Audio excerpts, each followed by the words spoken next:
welcome to the January 3rd, 2012 Lawrence City Commission meeting. We are going to begin this evening with our consent agenda. All matters on consent are considered under one motion and enacted by one motion.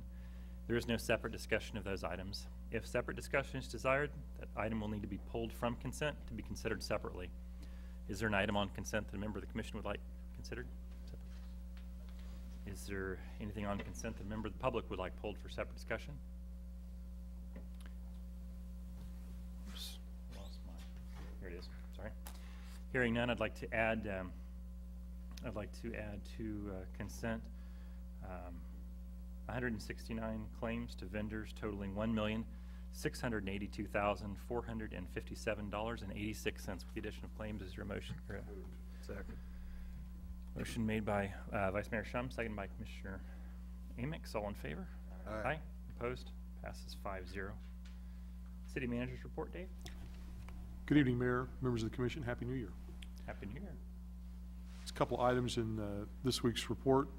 We hosted the Parks and Recreation annual luncheon here before the holidays, and they presented a number of teamwork awards. This was in recognition of Tom Wilkerson. A number of us treasure our friendship with Tom and his work with the city and as the Assistant Director of Parks and Recreation for a number of years. And in recognition of that fine work, the department created these teamwork awards. You see a number of employees that are recognized, including cooperation with other departments such as the Public Works Department or Information Technology.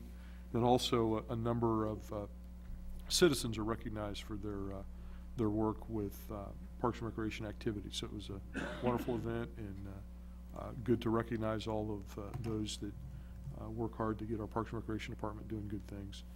Speaking of the good things that they do, they've got a short report there about a Breakfast with Santa event and Special Populations Coffee House program. So a little bit of information there as well. That's all I've got this week. Great. Thanks. Any questions? Thanks. No, appreciate it. Thanks. Move on now to the regular agenda. We've got some changes to the development code.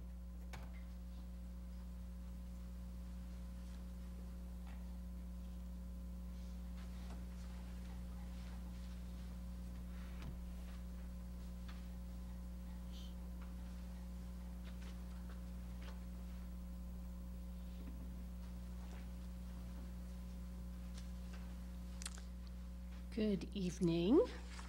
I haven't seen many of you in a while. I'm Sheila Stogstill, the Assistant Planning Director, and planning staff has been working on revisions to the subdivision regulations, which are joint documents with the county that regulate land divisions throughout all of Lawrence and the unincorporated parts of Douglas County.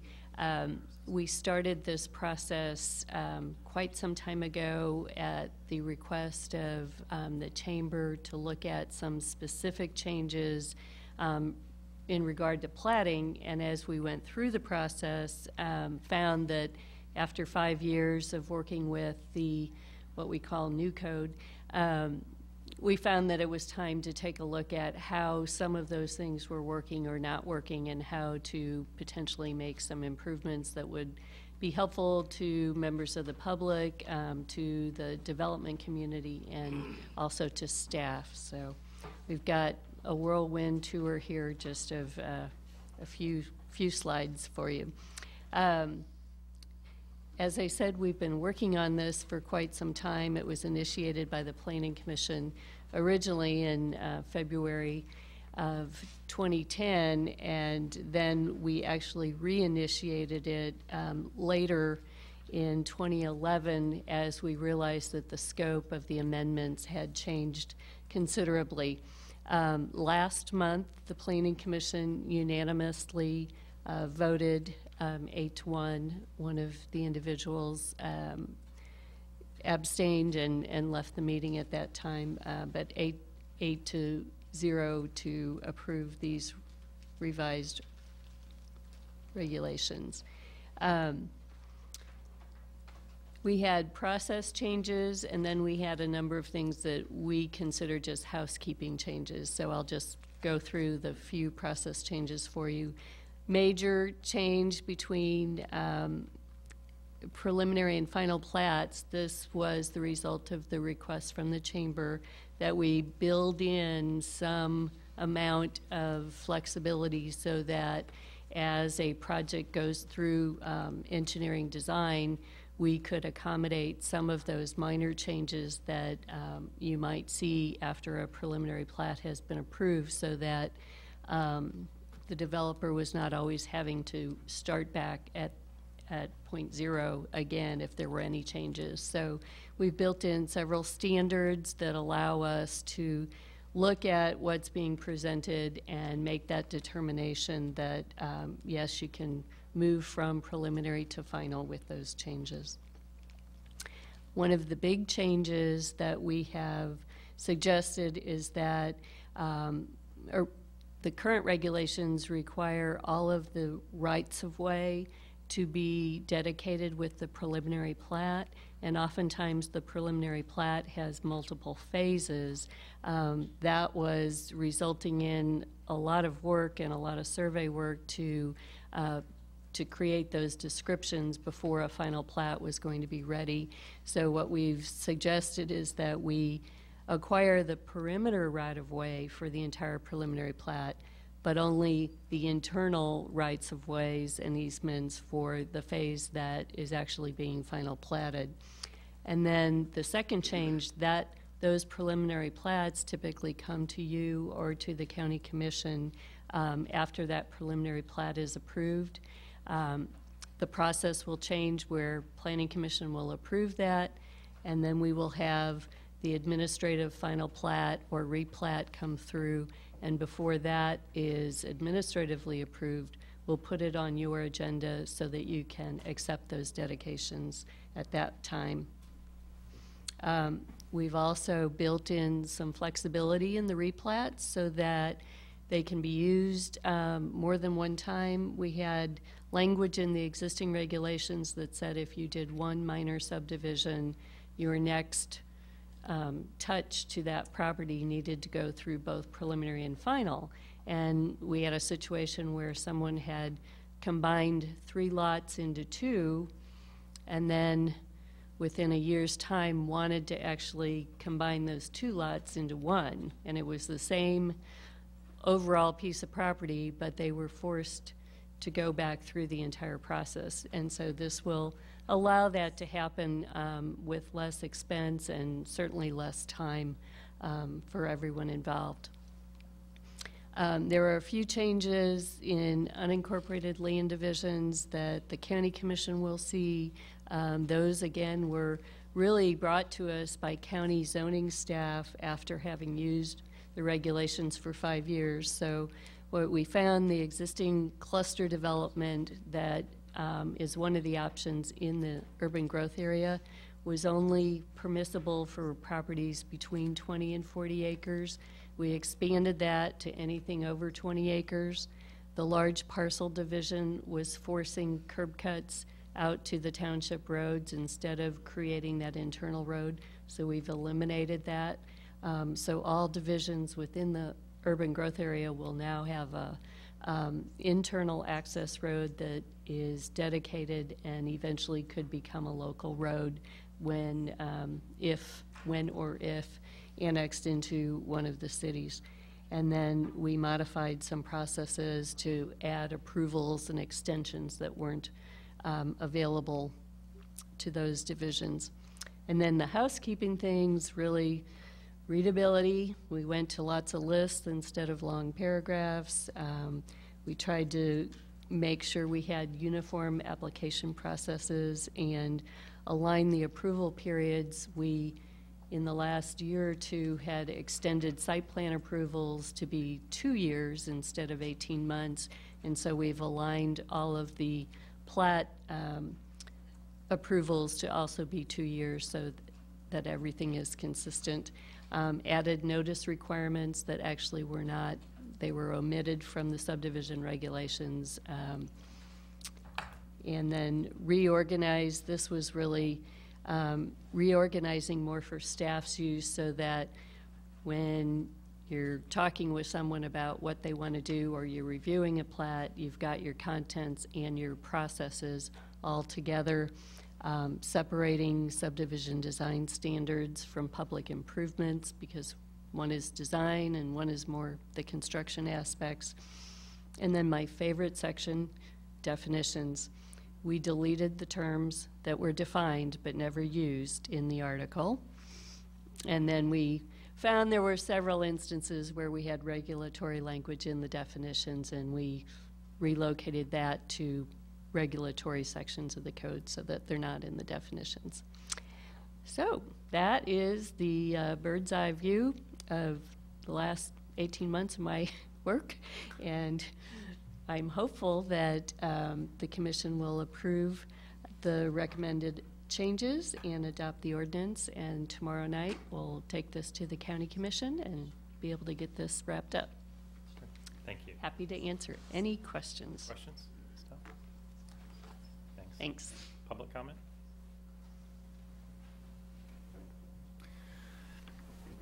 Back to the commission then. Yes, I do have a question for Sheila. Sheila, this is great, by the way. My one question is on the extensions process. So it moved from 18 months to 2 years. Right. And then did we go as far as to change the process itself, or do they still have to come before Planning Commission to get an extension? They go to whichever decision-making body approved it. So if it's a preliminary plat, it would go to the Planning Commission. If it's administrative, it would go to the Planning Director. So final plats go to the Planning Director. Okay. And there is no limit on extensions. You know, you can ask for a second extension. That had been one of the previous changes we made in the development code. Right, okay, thanks. And then I didn't really, the League of Women Voters letter, would you mind just address what, have you got that by chance? I don't have it here, but if you're talking about the December letter, Yes, Yes. December 11th. they had a request in the unincorporated divisions, and we were able to include that. We basically changed one word from A to one division so that it was clear that what we found were occasions where you would have maybe a kind of messy piece of property that didn't quite meet the 20 acres that someone needed to do a certificate of survey.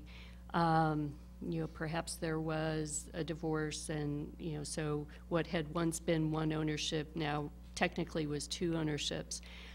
Being able to have a little flexibility to allow those certificates of surveys to be processed, and only being able to do it once so that you couldn't continue to accumulate 20 acres and 20 acres with multiple owners. Right, great, thank you. Mr. Mayor,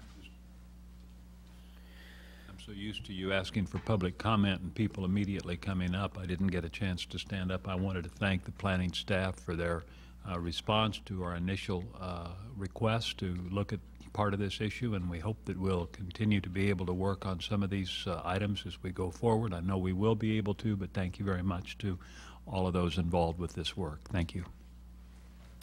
Thank you for that. Yeah, it's a good piece of work. I think there's a lot of clarification here, and some of which is housekeeping and some of which is a little more substantial than housekeeping, but it essentially serves the same function in that it cleans up that process, makes it a little bit easier to understand, a little bit streamlining and getting everything into order. So I appreciate all the last 18 months that you've spent on this, or however long. Questions, comments? Motions? Thanks. I would make a motion to adopt on first reading joint city ordinance number 8690. Second. Motion's made by Commissioner Amick, seconded by Commissioner Carter. All in favor? Aye. Aye. Opposed? Passes 5-0. Thank you very much. Some more planning. 2012 work program.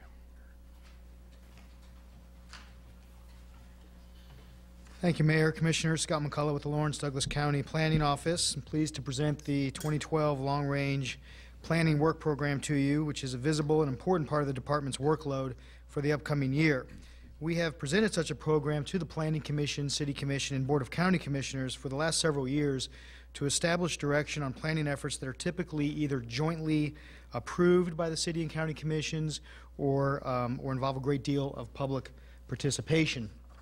Several projects were either completed or substantially processed in 2011, so just a quick review of some of the long-range efforts. We completed the environment chapter. We completed and put into the development code some standards related to industrial design guidelines, which was the result of some of the industrial chapter of the year before. In springtime, we typically do an annual comprehensive plan review of our chapters and sector plans. We have completed, but recognize that it's still under review, or maybe under review, the Inverness Park District Plan. We updated the Southeast Area Plan to include the 31st Street alignment, the design elements of that alignment for 31st Street. We rezoned some property as an implementation step of the Burroughs Creek Corridor Plan from industrial to a residential office district. We are still working on the Northeast Sector Plan, and in fact the Planning Commission saw that last month and deferred it to January, so they'll see it again this month and continue working on that important sector plan. We have completed the bulk of the input and work on what is called the US 40 and K10 Area Transportation Plan, which was basically the intersection of 6th Street and K10 to the northwest of the city of Lawrence, and that is in anticipation of future development demand. And so we're trying to look at transportation methods and elements there. We've completed the bulk of the Complete Streets policy. You have seen that once, and we're bringing that back to you probably this month. So as we complete these efforts and look forward to working on some future efforts, this is what we have presented or are presenting to you in the Planning Commission and County Commission. Our first item is the enterprise software package, which is going to be beneficial to us and we believe applicants because it will help coordinate development applications and allow all of our sister agencies to see one software program. There is a citizen access plug-in to this software that we think is going to be a better link to the public and especially applicants in reviewing review comments. We're going to continue working on the 2010 census, analyzing the numbers and providing input into our master planning efforts for transportation, utilities, and land use. We're going to complete and submit the challenge that the Commission directed us to do here recently. And we need to get into our comprehensive plan and do some amendments to some of our demographic information based on the 2010 census. We have some work to do to implement the action steps of the environment chapter. You may recall that there were some potential regulations and inventories that we were directed to do with the adoption of that plan, so we're going to do that in 2012. They're highlighted here for you. Every 2 years, we update our retail market study that the Planning Office presents and publishes. So we did that 2 years ago. We did do a downtown update in 2011, but we'll time to do the more comprehensive market study, including downtown, in the summer of this year. In the spring, again, we'll do our annual review, and the Planning Commission will help us do that review. And number 6 here is a review of the processes for comprehensive plan amendments for rezoning cases. And let me just explain this one a little bit. The state statutes that enable us to do planning and zoning don't necessarily require that zoning applications comply with a comprehensive plan. However, our development code does have language in it that requires compliance with our development plan. We've talked a lot about this, about whether or not it has to comply, but there actually is some development code language that requires it.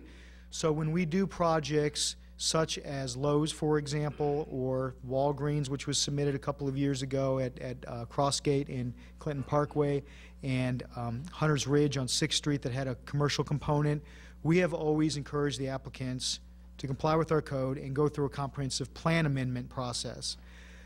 As those comprehensive plan amendments are brought forward through the Planning Commission and the City Commission, there's usually some discussion of, well, this was only a few acres. Does it really have to go through a plan amendment for us to consider the rezoning application? And so we think it's fair to have that discussion and see if there is a threshold that could exist so that the comp plan would in fact be a factor into whether or not a rezoning should be approved or denied, but whether or not a full comp plan amendment process needs to occur would be the discussion point.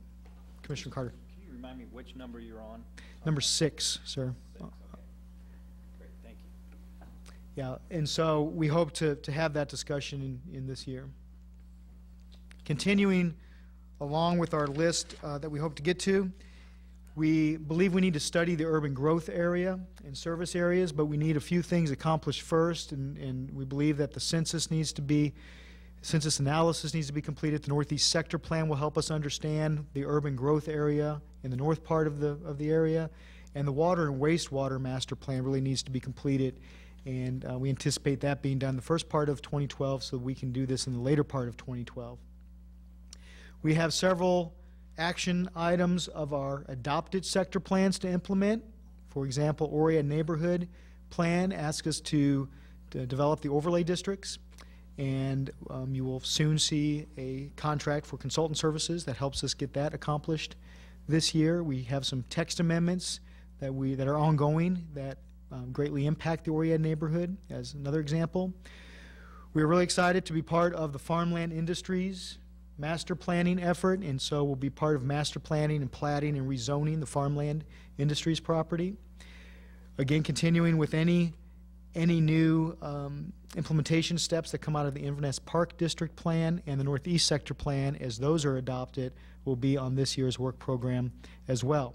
Number 9 is identifying appropriate locations for sand dredging operations. You may be aware that we've had 2 such requests for sand dredging in the county.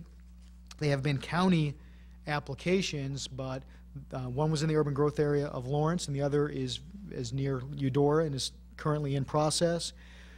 We believe that at some point we're going to need to be proactive in determining where sand dredging could or should occur in Douglas County instead of just reacting to applications, because they've had some real challenges as they've come in and being processed.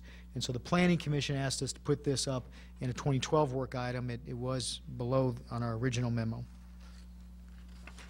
Beyond 2012, we are still looking at a few things.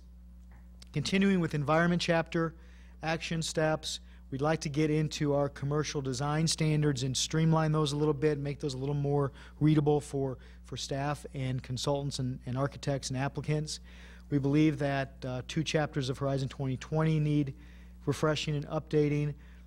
We believe that there's some implementation steps with our west of K10 plan, and eventually we need to, we believe, get to the south of Wakarusa sector plan and anticipate future demand as the city's wastewater treatment plant comes online. So with that, we would ask you to accept this long-range plan, recognizing that this could be tweaked throughout the year as priorities change, and but we're very excited to get started on this. So I'll be happy to stand for questions. Thank you. It seems like there's quite a bit on it, quite a bit to do, and appreciate you putting that together. Is there questions? Just one. The grant funding for Oriad neighborhood for the design guidelines, that runs out in September, according to the list here. Right. Is that for the consultant or just through the process that we're going through now? That is to utilize the consultant to develop the guidelines. I would anticipate additional process beyond that date to get them adopted. Any other grant funding available? We actually, no, not for that we know of. Okay. Sorry. Okay, thank you. Questions? Scott, public comment on this? Sir.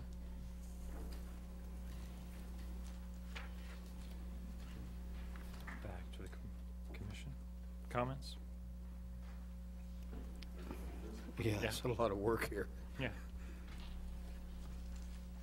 Yeah. It'd be difficult to add anything to the list and hope, I mean, yeah, and you'd have to take something off there, I think, to add anything else probably,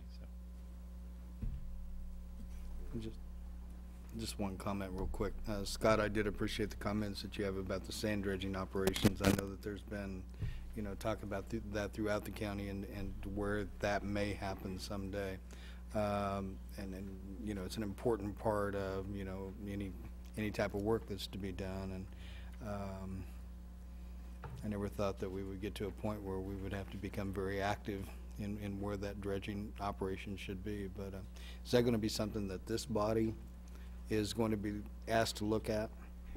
I would anticipate it would if it's in the growth area. I think there are some parts here in North Lawrence and the Grant Township that could be part of the discussion. So I believe it would. Even as you head outside of Lawrence to the east within our growth area, as you approach Eudora, there may be some locations that are within our growth area. So I believe the city of Lawrence needs to be part of that. I remember quite a few years ago going through a process, I believe it was on East 15th Street, when I was the county commission, and whether or not sand dredging operations should happen along the banks of the Kansas River, and all the discussion and where that traffic was going to go, and just the work and the the change of the river. So I know that there's a lot of questions, comments, and concerns that are out there on the operation itself. So I appreciate y'all bringing it up. Yes, I guess I'd also comment, it's a great workload, and I specifically appreciate some of the recommendations that are geared towards streamlining this. Number one, with the enterprise, the software, I think that's going to be great for a couple reasons. That accountability from that standpoint for developers and for planners, because we get to hear how slow things go and how slow we are all the time. Whether we're planning commission or here, that's typically what's brought to our attention from development community. So it'll be nice to be able to see real time where this is, when it was received, et cetera. And, for both. And it just provides, I think, additional transparency that'll probably be helpful. And you say the public can actually access that as well. So yeah, there will be parts of it that are public access, yes. Okay. So if someone's on the line, I can actually look it up and say, well, we're waiting on this from you. Or I'll know that we actually received this or that a month ago, potentially. Potentially, yes. Okay. Been looking forward to that one. The other one, again, revisiting the requirements to go back to the comp plan. I can see that making a big difference going forward as far as expediting some things. And I don't see as many of the big long-term things other than continuing to work on the Northeast sector plan. The rest of them look like they're fairly urgent, or at least, the environmental chapter. That one's a little urgent, I think, to get whatever those regulations are out there and create some certainty with that chapter. But at any rate, it looks good, and of course, with a mind to the whole thing changing. But it's good to have a plan and going into the year anyway. So thank you. We'll mess it up for you. Yeah. As soon as we can. Yeah. Looking forward to it. Yeah, I'm sure. Me too. Yeah, there's always something that comes up, but that's good. Appreciate the work on that. Other comments? Motions? Mayor, I'd make a motion that we approve the long-range planning 2012 work program. Second. Motion to adopt this by Commissioner Amick, seconded by Commissioner Carter. All in favor? Aye. Aye. Opposed? Passes 5-0.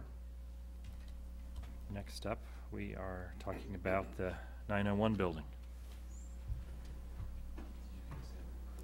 Now, I think once you go ahead and make the applicant's presentation, and then we'll go back through the history of the project and the Public Incentive Review Committee's recommendation. Britt and Randy are both here and have worked on either the staff memorandums or the performance agreement that we'll talk about. Great.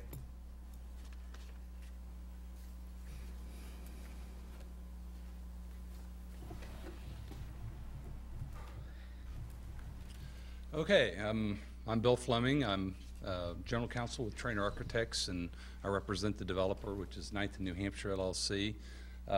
We started this project in 2010. It's been a great project. I'm just going to quickly go through some slides that show you the project. This was 7-story building. These are just some architectural conceptual views of what it was supposed to look like. The project has now been completed. We're in the process of leasing up the apartments. I think the last count I heard was we had something like 45 out of 55 leased, so the project's gone very, very well. We've got a fitness center going in the first level. That's going well. They're, I think, it's set to open here in another week or so I can start my New Year's resolutions right to try to get in shape. So anyway, so the project went well. I'd like to thank, of course, the city, Dave, Scott, Tony, Randy, Diane Stoddard, who's not here, but a lot of the city people who worked on this project. There was a lot of things that went into this, and I think for the most part it went very well. Here's a couple pictures of the project that's now completed. So anyway, those are just kind of quickly kind of a view of the project, and like I said, I think it's a very nice project and be a great asset for downtown and the property. This is a request that we'd made, and we're asking for reimbursement of about $280,000. This was part of the original budget that was done when the Downtown 2000 TIF district was formed. I think some of the materials that Dave has provided you indicated that project, when it was originally done, was supposed to be completed in about 5 years. It wasn't completed. We did come along now here, I guess, in year 10 or 11 and have completed a project that I think is consistent with the original intent of what the city was at that time trying to encourage for downtown. And so basically there's $630,000 that was in that original budget for public infrastructure improvements, and we're obviously asking for a portion of that. This is just a very short list. We've provided a more detailed list today, but to the city, but this is just a short list of the public infrastructure improvements that we're asking for. You know, obviously this request, I think has been pointed out to us, would have been more timely had we made it before we started the project. But we think it is consistent with the original spirit of the TIF district. Because the TIF is out there, the city does actually collect the bulk of the real estate taxes that will generate from the project, and of course, because we got it completed a little bit sooner rather than later, you'll start collecting that sooner rather than later too. So there's a benefit to the city from us getting the project completed and completed on a timely basis. Total amount of the real estate taxes, sales taxes, are roughly $2.3 million. Obviously, as we've pointed out, the city is going to receive the bulk of that, and we're just asking for the city to share about $280,000 of that. Just pointed out that we've not asked for any other incentives, city assistance in connection with the project, other than just the staff has been very helpful, of course, and we did connect the building directly into the parking facility. So obviously the staff and the city have been very helpful on that issue as well. So there's a kind of a legal issue about whether their but-for requirement should have been met. Our position has been that that but-for requirement was met when they formed the Downtown 2000 district, and we didn't need to meet it again. Obviously some people might think that there's a political but-for, but we think the legal but-for is met, and so that's why we believe that requirement should be deemed to be satisfied. You know, this is just more my I guess cheerleading, but I mean, I think that anybody that supports downtown should really be interested in seeing the project succeed, and this cost reimbursement is important for us to succeed. This comes to you on approval by the PIRC. It was approved by a 6-1 vote, and the city staff has recommended the approval based on the PERC approach in their memo, which was basically payment of the incentive over a 10-year period. And so that's basically what we're here asking for. Now, there's a couple other things that we've asked for, and I think Mr. Corliss thinks that I'm been spending too much time with the guy at the honk with hemp guy downtown that I saw the other day. But anyway, I'll try to phrase this in terms of policy and maybe not any kind of special favors. But the city basically has these different techniques and different tools available to them for various incentives. They can issue bonds. They can do all these different types of tools. As my understanding is the city, and this is probably more of an informal policy rather than a formal policy, but the city really likes and prefers to go with the pay-as-you-go method, which is what they really would prefer if a developer does come in and get some type of incentive.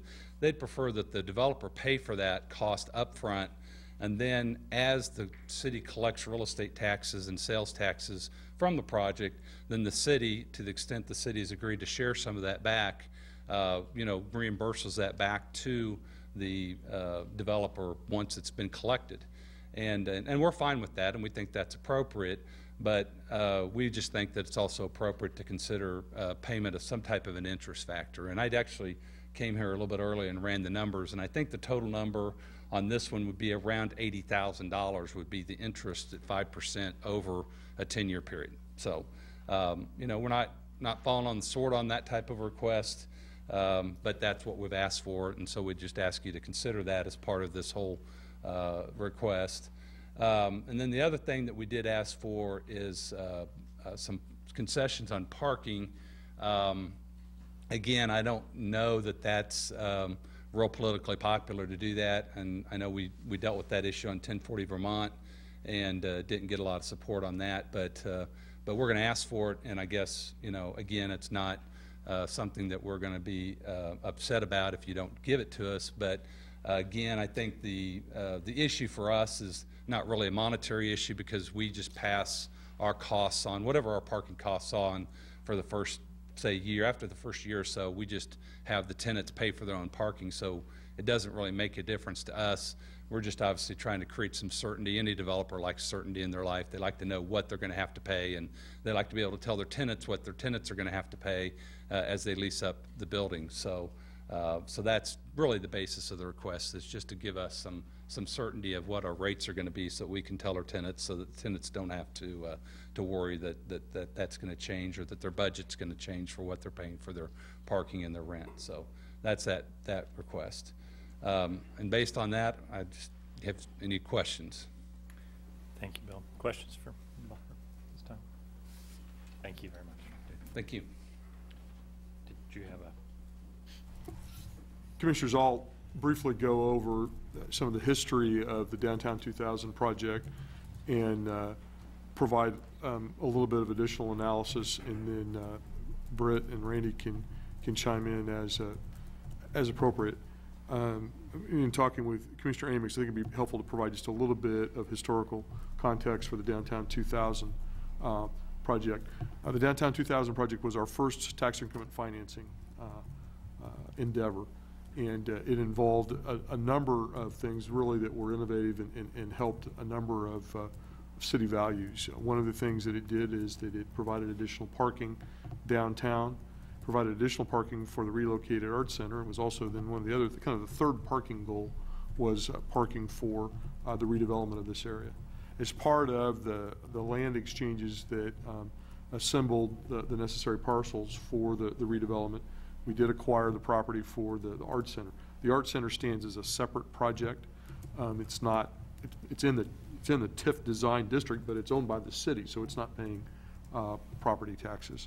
The city owns that facility, obviously, with the Arts Center patrons and contributors participating in its construction. The Downtown 2000 project was conceived as a way to provide additional development and redevelopment of the downtown area. Basically just included the east and west sides of the 900 block of New Hampshire for the tax increment financing district. It didn't go beyond that boundary, although the parking garage clearly serves areas beyond those parcels. The intent at the time was that the revenue, the tax increment increases in revenue from the development that would occur in the 900 block of New Hampshire would pay roughly about 1/2 of the cost of the parking garage. It was recognized from the outset that not all of the entire cost of the parking garage would be paid for by just that TIF district.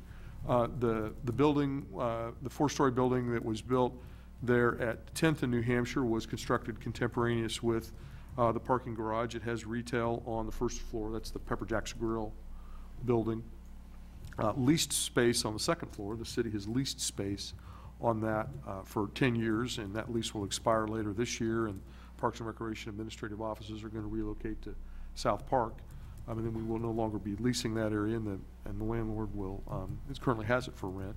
And then it has 2 stories of apartments downtown. And to some extent, I think there's a little bit of credit to the fact that that shows that there was a increased apartment demand downtown. There were obviously a number of living units up and down Mass Street, maybe a little bit in New Hampshire, but there wasn't a large apartment complex. This was really the first one, and then we have Hobbs Taylor, and now we have this building. That's the only building that was built by the developers at the time, contemporaneous with the Downtown 2000 project. As been previously mentioned, when we issued the debt for the parking garage, we also issued debt that would pay for reimbursable expenses for the 900 block corridor. In recognition that we only want to go to the debt market once. That's what we did. And there were a lot of improvements there. You may remember what it looked like before, landscaping on both the east and west side. We retained those debt proceeds in a separate account for a number of years, but after about 5 years and nothing happened, the developer paid a $100,000 liquidated damage payment to the city because he didn't pull a building permit for the rest of the redevelopment.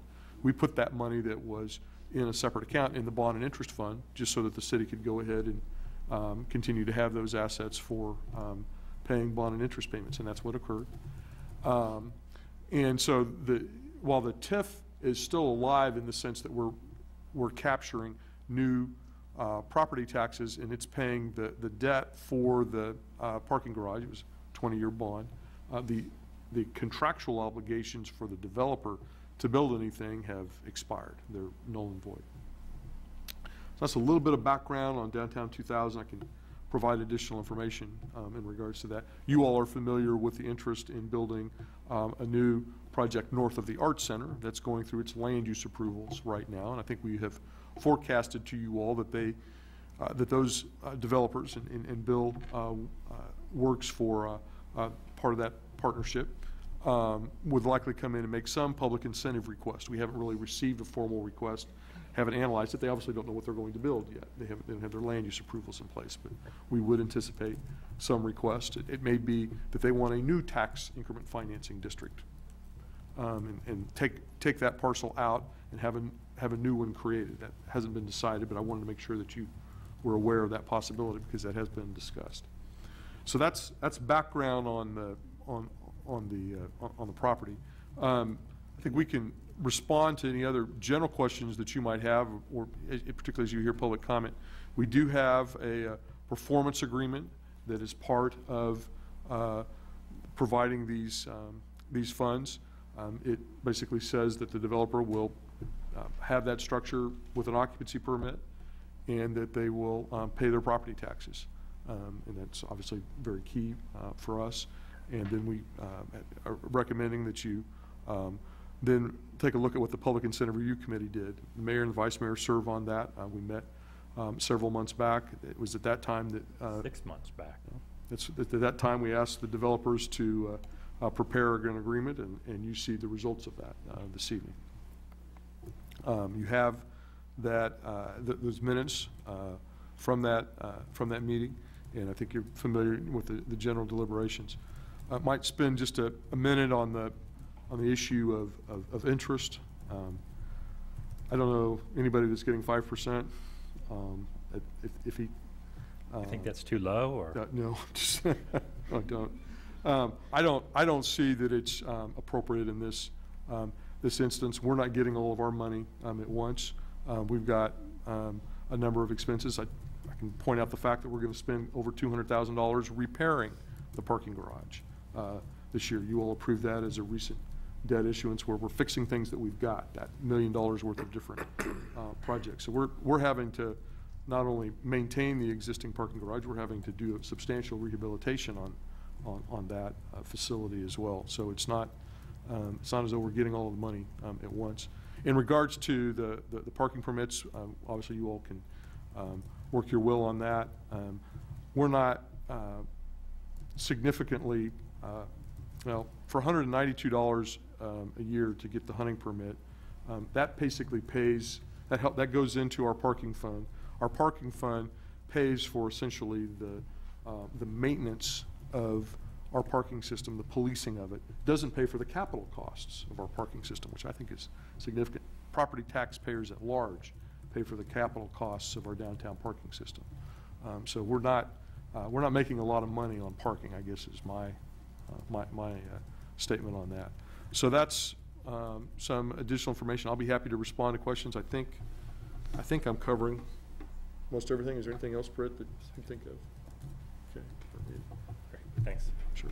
Mike. Dave, I appreciate the background that you've done. Go back to the commission at the time in 2000 or 99, whenever this happened. How much money did they borrow in addition for all these reimbursable items? Well, the parking garage was what, about $7 million, and it was it's almost close to $900,000 in TIF reimbursable expenses. Okay, so that's the 630 that Bill talks about, Right. plus the 280,000 request. Okay, so just so that I understand this right, there were these items that were identified, that the infrastructure improvements that had to be made along the corridor there along New Hampshire Street. Right. And in this particular case, this developer came forward and did those items and is now asking to be reimbursed for only those items. That is correct. Okay, so these are things that the city would have to do, or city would have to do, or somebody would have to do, and this is just a collection for those items again. So the remaining amount of money went into the bond and interest fund, and we used that money then to pay debt. Correct. Okay, so that money's gone. Yeah, now, money's fungible, but yeah, that money's gone. It's Yeah. paid off. We debt. still have a balance in the bond and interest fund, but yes. Right, but this part of that deal's done. Okay, of the dollars that are being generated by by the development of the corridor there, how much is, on an annual basis, is going into paying off that $3.5 million debt? Or it's half of the deal? Oh, it's relatively small. I think and we're not getting very much in regards to sales tax. I mean, it's Pepper Jack's Grill. I don't even know that we can divide it because we don't want to actually know what their total sales are. And then we get the property tax from that building. So, I mean, I think it's less than $100,000 altogether. Okay, so that's on an annual basis? Okay. So this is really going to be the first piece of property that's going to generate a substantial amount of property tax to be able to help pay off the debt of that parking structure, correct? It's definitely the largest. I mean, almost twice as large. Okay. Absolutely. So how much property then will be left in this TIF district that would be able to generate money to pay off that garage? Under the existing TIF district, only the tract north of the Art Center is left. And how long will it take? And Well, this may be. we're paying the debt off in 20 years. I mean, regardless of, I guess I don't know that I'm answering your question. Well, I'm wanting to know, I guess where I'm heading, and Bill needs to understand this, is do we have, is it financially feasible at this point to consider, or maybe we need to push this back a year or two to build, or to be able to pay off some of our debt that we've been carrying quite a while in that garage? Well, we're in good shape in regards to our ability to pay the debt. We always insist on that. And at 28, one of the reasons why I recommended that we pay it over time as opposed to paying it in a lump sum is that we're going to pay that money out of the general operating fund. We're not going to pay it out of the bond and interest fund. Okay.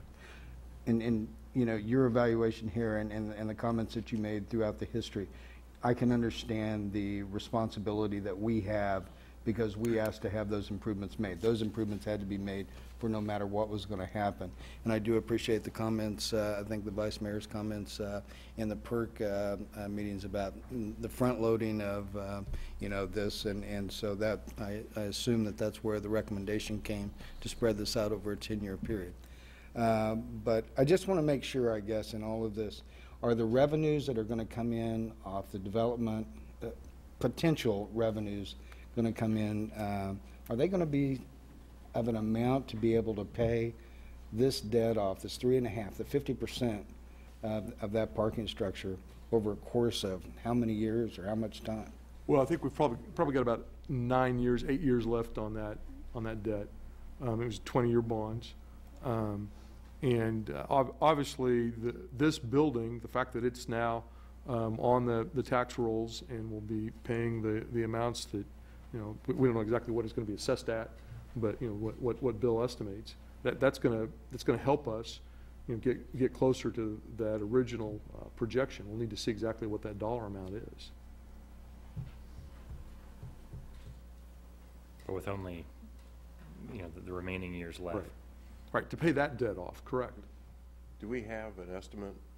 I mean, the estimate, the rough estimate is about $2.4 million generated over about a 9-year period, because there's about 9 years left now on the TIF.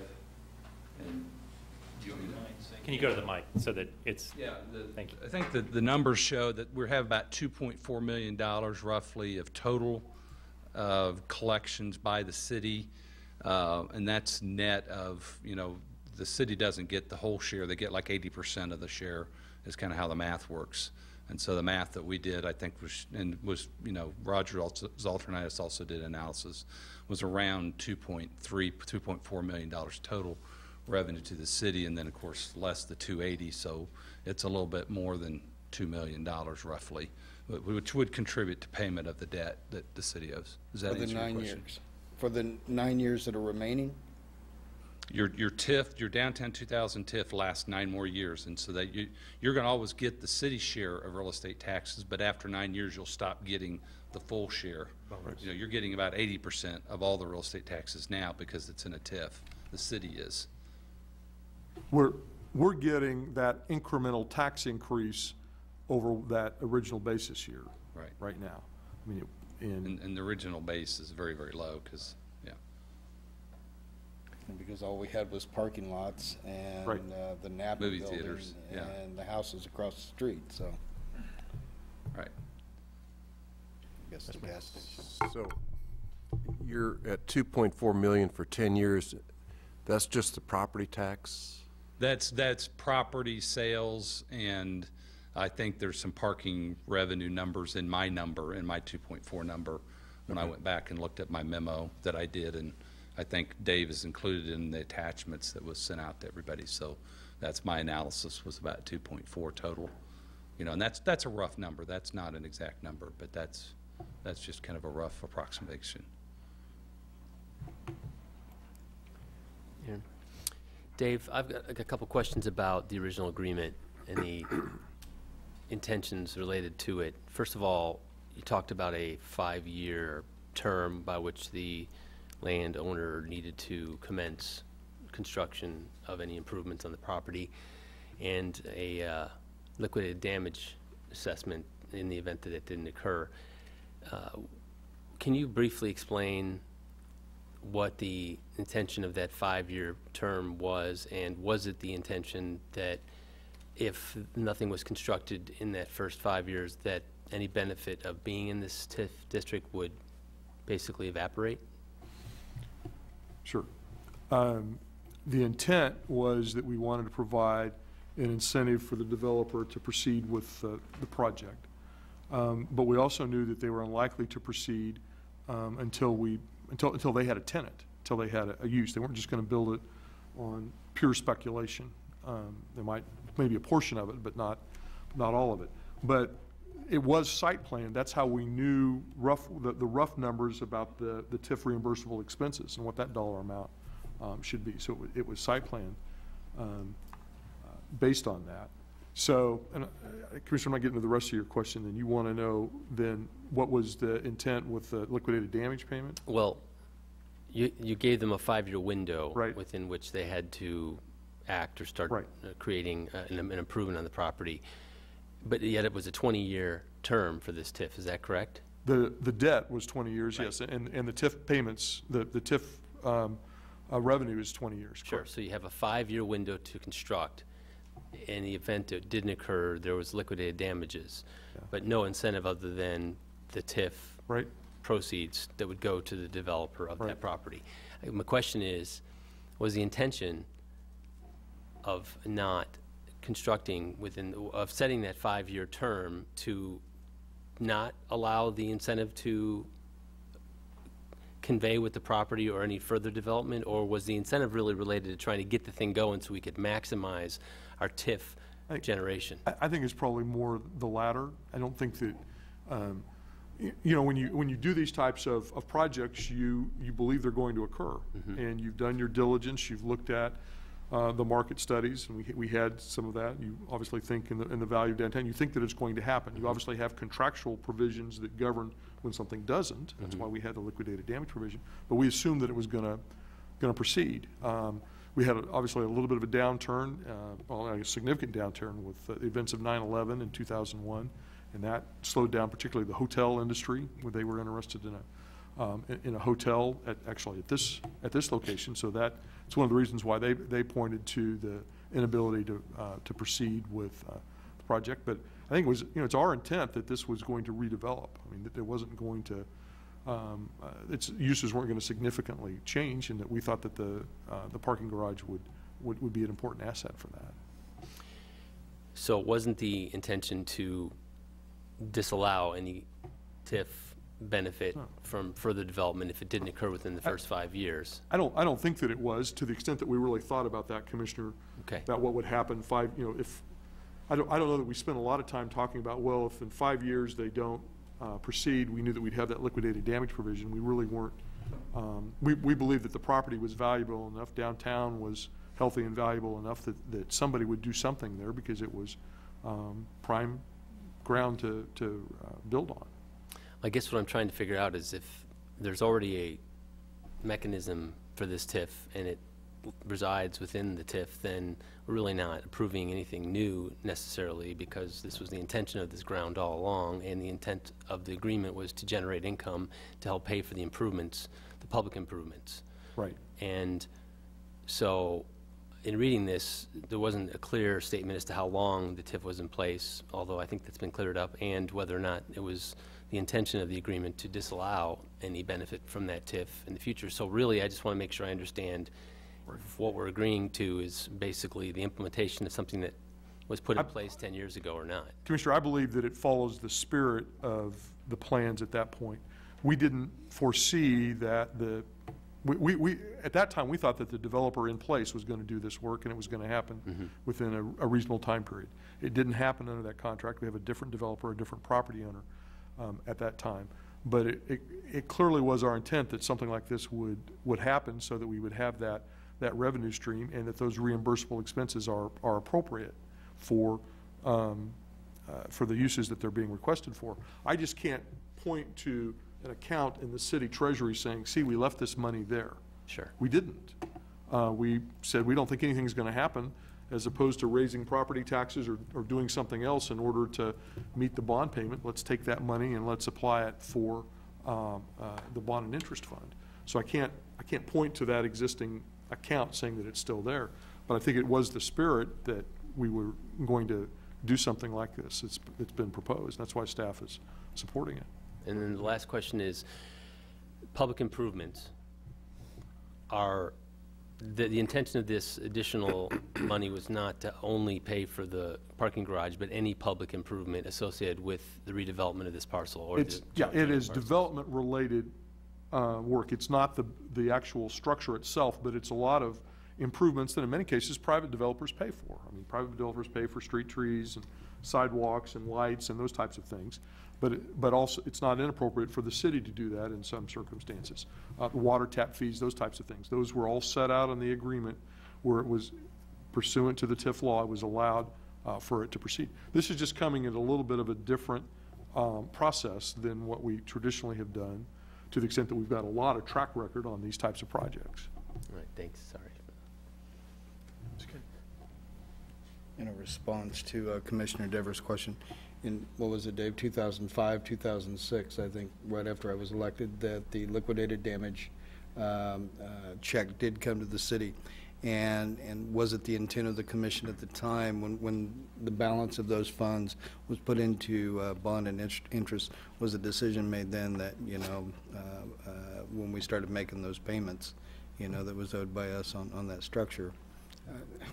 I don't know what the intent was at the time, but I don't think it had really anything to do with, you know, us not proceeding sometime, you know, with this deal. I think Dave is exactly right. We chose maybe not to raise taxes or raise, you know, mill levy to cover, you know, the cost of monies that were already on hand. Thank you. Right or wrong.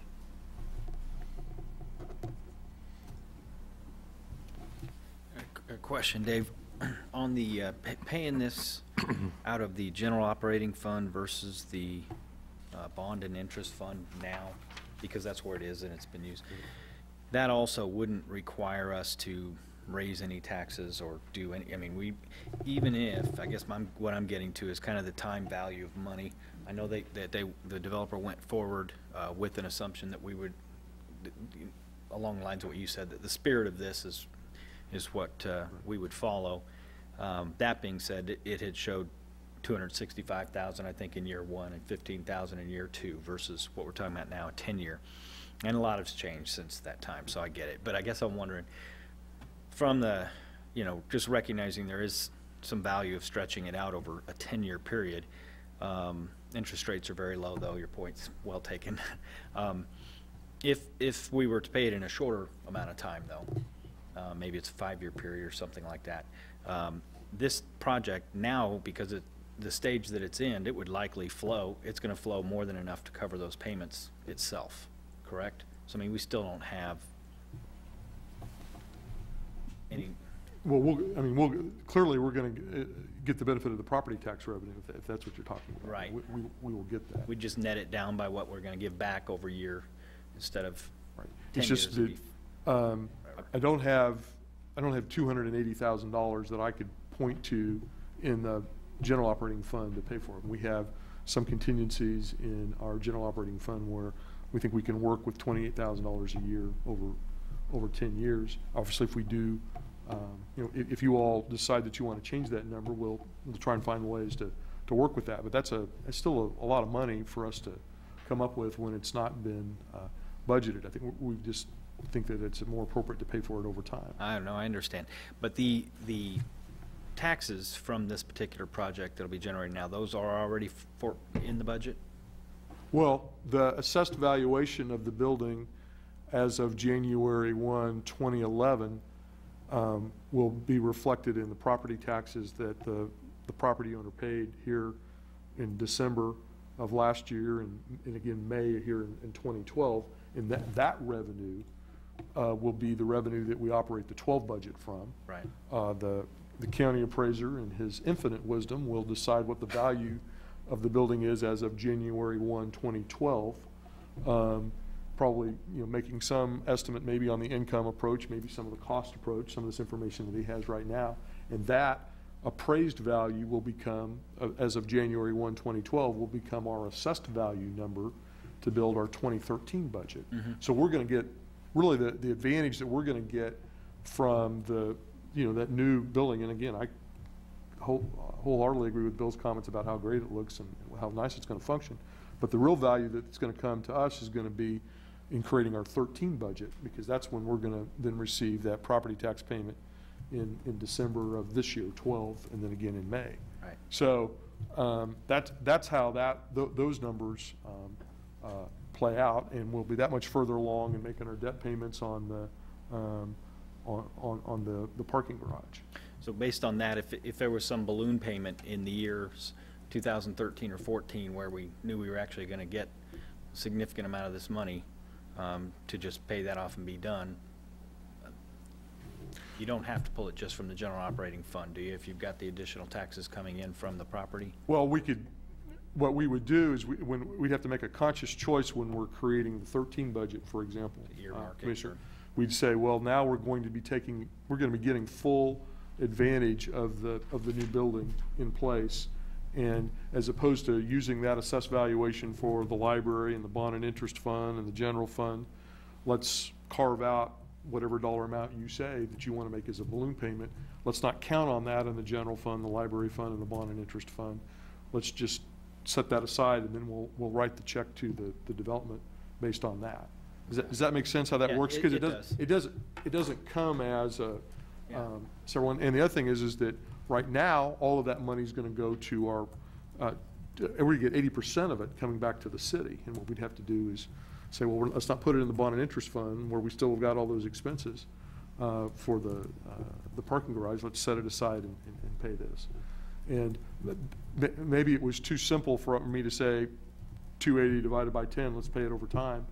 But that's been my goal, is to not try and have a sudden movement from some of our other funds, because we need it there as well. Right, I understand. Thank you. Sure. Questions? Public comment?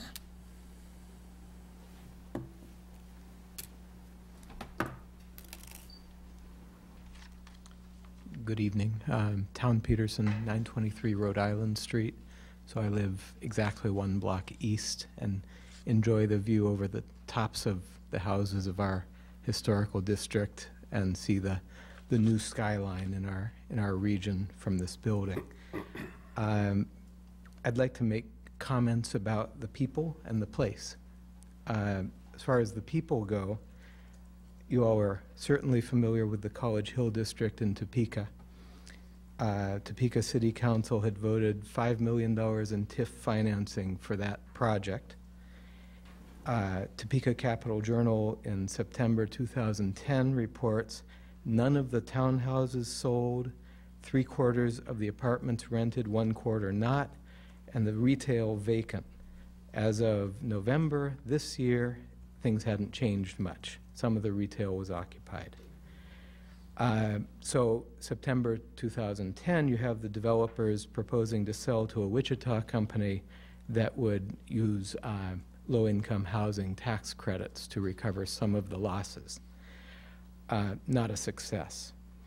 28 October 2010, the College Hill developers owed Shawnee County $130,000 since May, so 5-6 months past due. And the TIF shortfall, which is to say the project didn't even come close, in 2009 was $271,000 and has been above $250,000 a year since then.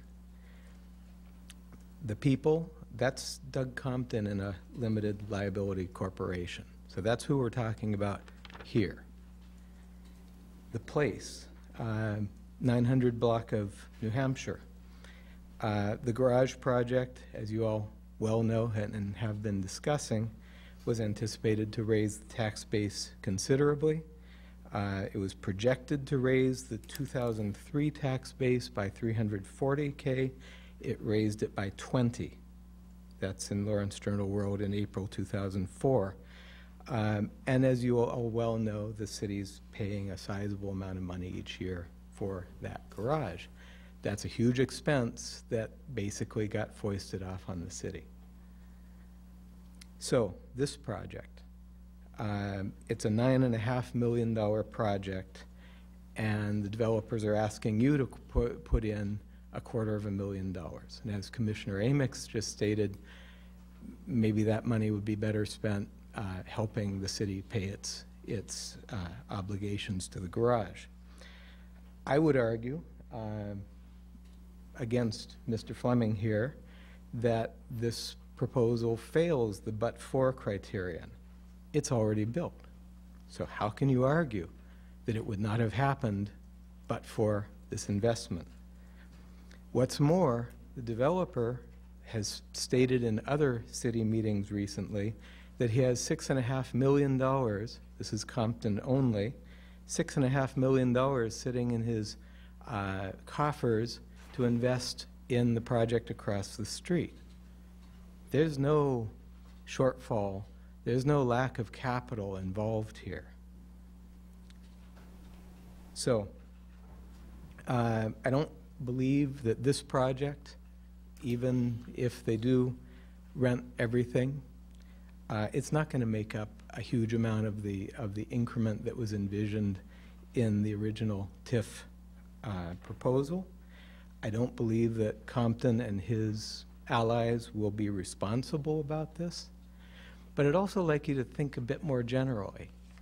Right now in this state, and potentially even in this country, we're in a situation where support for social services to the poor and the elderly is being cut massively, right here in Lawrence and very broadly here in this state.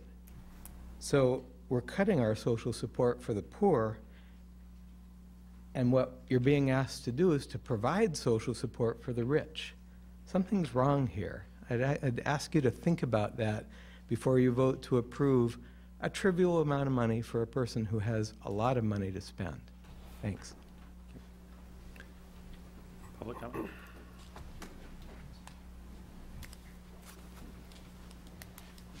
Good evening, Mayor and Commissioners. My name's Katie Walsh. Commissioner Amix, I was part of the citizens group that worked on Downtown 2000, and at that point we were working with Jeff Schmalberg and Marty Moore, and it was a wonderful process. We all had to educate ourselves about TIF and its meaning and look at how it had been used, and what it could mean. It took a long time, but East Lawrence fully supported that. And part of that was because of the wonderful process that we went through with Mr. Schmalberg and Mr. Moore, where they started with us very early on. We were involved in the process all along the way, and we supported the TIF.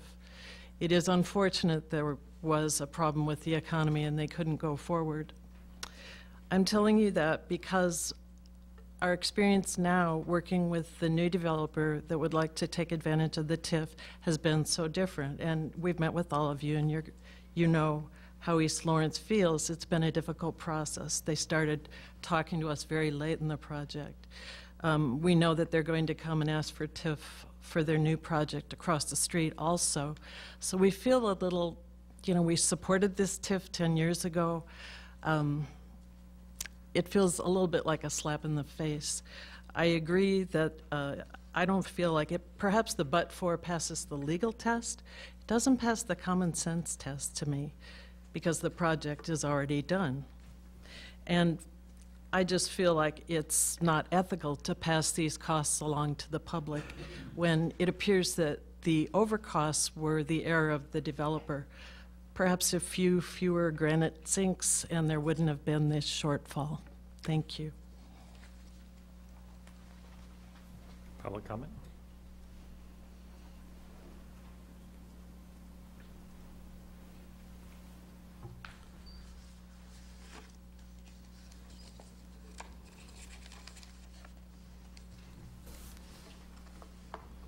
I think most of you know who I am. My name is Jim Mullins. I live at 1305 Jonathan Drive in Lawrence. I am a field director here tonight for a group called Americans for Prosperity Foundation, and where our primary function is to educate people on the different functions of government, but also to hold government's feet to the fire that they don't spend the taxpayers' money unwisely. I've got some handouts here I'm going to leave with you when I leave here, and I'll pass these out in a second.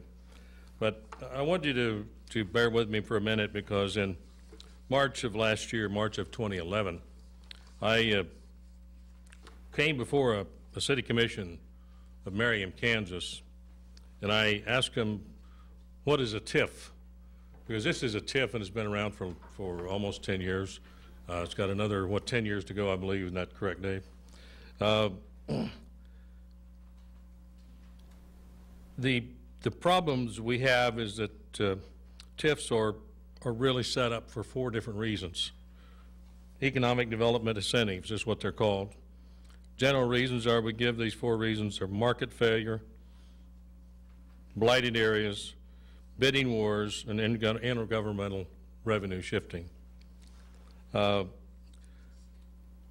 city of Merriam, and if you don't know, on their Merriam Village and their Merriam Point, is the developers in both cases as part of that one big TIF, and there was 2 different developers in there. They both went broke.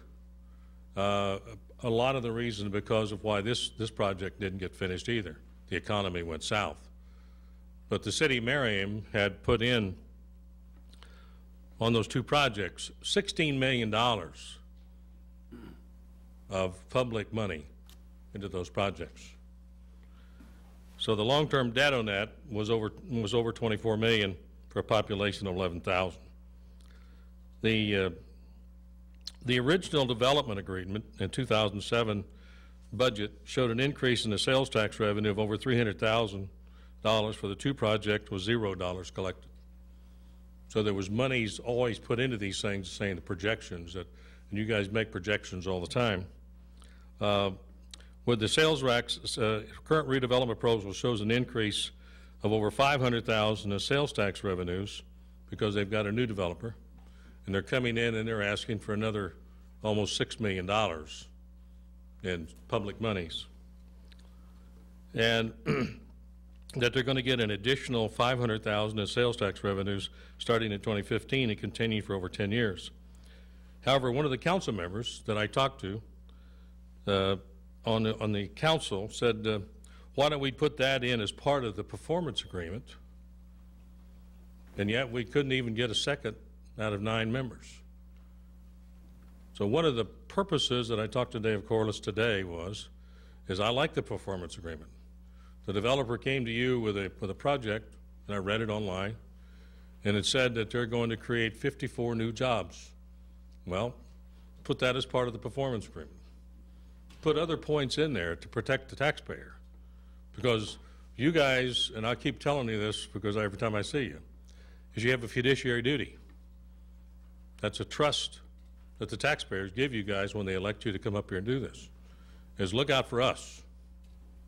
Number 1, taxpayers number 1, employees number 2, not employees and then taxpayers. Taxpayers always number 1. Look out for us. That's what we pay you for.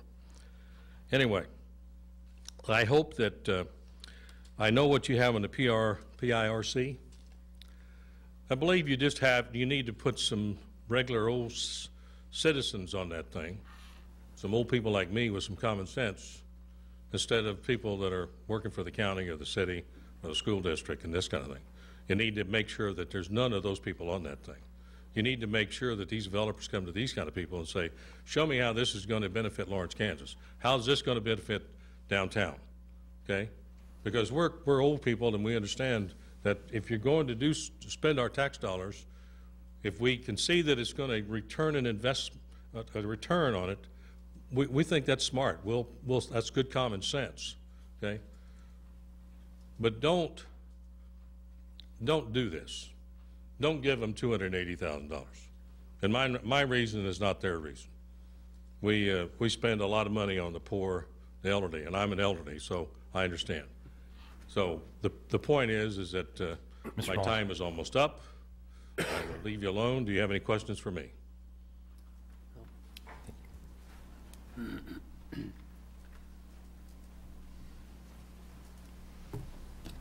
you, Jim.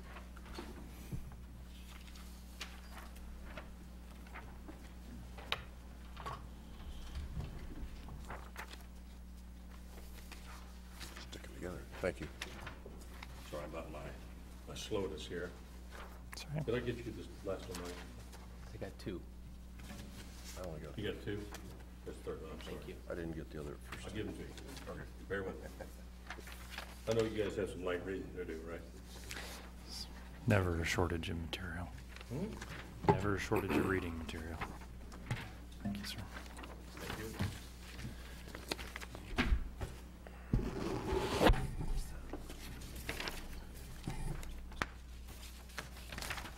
On this, Jim. Thank you.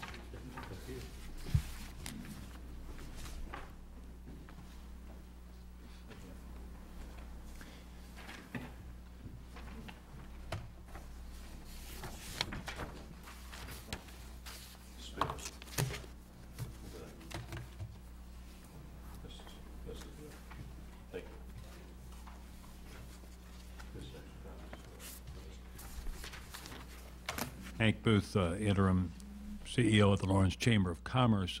As I understand it, that this is a pay-as-you-go program with this particular project. If they don't pay the taxes, they don't get the incentives. Am I incorrect on that? Is that the way that project works? In other words, it's a, yes, and again, I want to be, Hank, I think it wouldn't be accurate to call this a pay-as-you-go. Let's say it TIF, as simply because as it can be. This was a TIF where the city incurred the debt to build the parking garage and then had funds available for the reimbursable expenses. So that's different than the TIF that we did, for example, on the Oread Hotel project, which is a pay-as-you-go. We didn't put any money up front.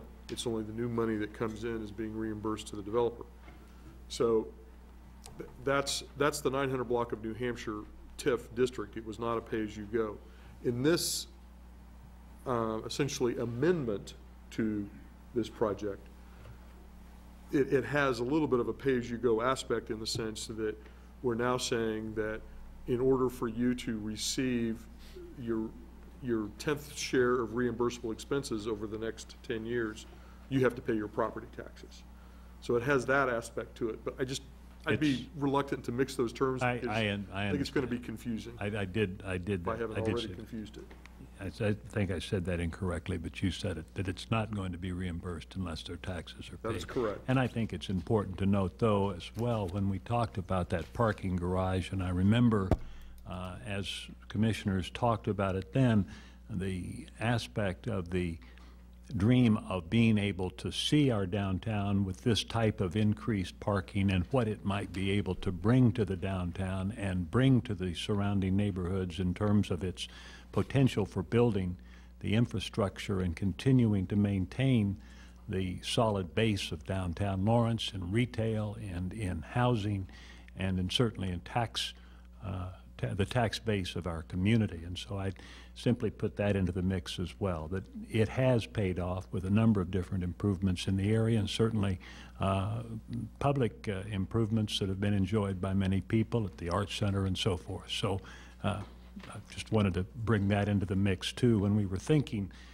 and building that garage a number of years ago, was this even contemplated at that time? Were some of the other things that have happened downtown because the commissioners had the foresight to build a garage and think to the future, it's been accomplishing a great deal in the downtown that isn't specifically located at 901 New Hampshire. Thank you very much. Thank you, Mr. Booth. Further public comment on this?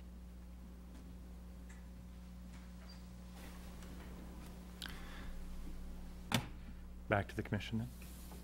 Have at it. You know, I want to say one thing up front, just as a kind of a general statement, and because I've gotten a lot of comment about this. And the comment I get, and I'm sure some of the other commissioners receive the same thing, is why does this person, and sometimes they name different people, they're active developers in the community, always get a deal? And, you know, my response to that is we aren't looking at the people to give deals to, we're looking at the projects.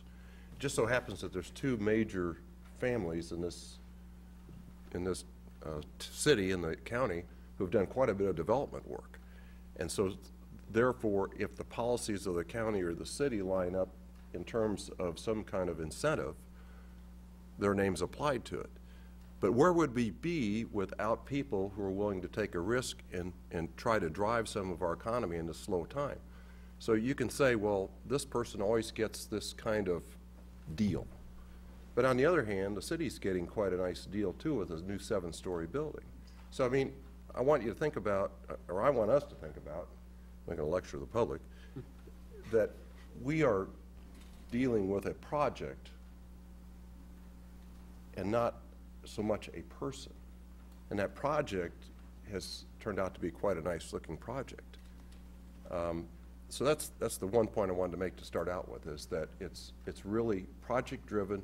It's based on a policy that we have in place.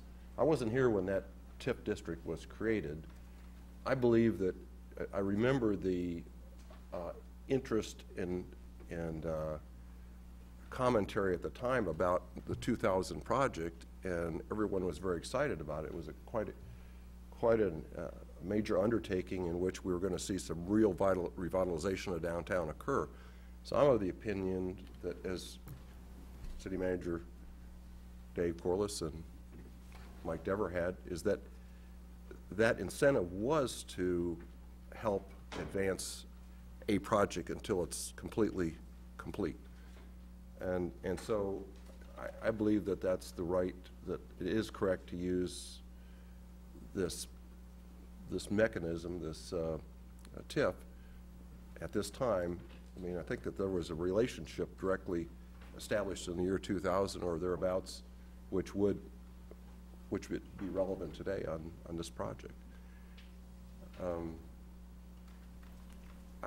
That's not to say, let me go on here.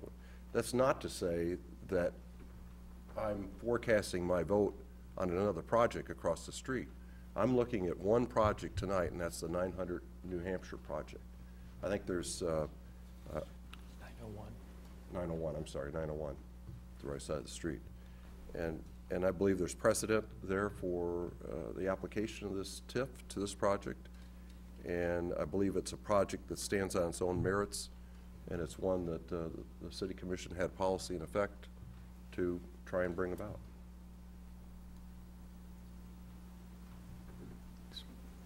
Comments?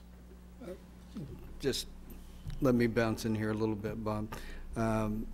Vice Mayor, I appreciate your comments. I really do, and I appreciate, again, all the comments that you had in PERC, and they made sense to me. Here's, you know, and I wasn't on the commission either when this TIF district was set up. I do appreciate, as a business owner in downtown, the garage and the expectations that we have. But going back in history a little bit, I got to tell you, as commissioner, I came on board at a time when we were at the end of that 5-year period, when, you know, decision was made that, you know, the liquidated damage would come in, and then the decision was made on those payments being made on, you know, the interest, the bond payments that we had to make. And so now, in a way, I feel like, okay, we did the right thing by making those payments with the monies that had been, you know, that had been borrowed for that purpose. But now here we are, and we're talking about, you know, a request coming in 11 years later, you know, from the time that the district was established, or even 6 years later after the bond money had been used for, you know, to pay back the debt. I don't know. I think that it's hard for me to say, okay, we're going to give, well, we're going to grant the request in this particular case, knowing that now we still have to come up with the money to continue to make the bond payments that we have. So. Well, you know, if I may, this goes back to the review board panel we sat on, to just my way of thinking without going through all the hoops of bonds and interest and budget years, and if you put it in this pot or that pot, certainly it's going to cash flow, because we're going to get far more money from the project than the request. The request is not to put $28,000 a year in somebody's pocket and walk away. It was for public, the development of public pieces that work for that project. So it's not a dividend check that we're paying somebody and they're going to go do something with it. I mean, so I'm looking at it as a cash flow. I'm looking at it as, you know, obviously this would be a lot easier discussion if it was a drawing hanging on the wall and we were saying, do we want this to be built or not? And is it worth is a $10 million building worth $28,000 a year for the city to reimburse some property taxes, even though the city's going to make some money off it? I mean, I would think it would be an easy decision at that point. Based on the fact that we're making it after the fact, then it becomes a little bit more difficult.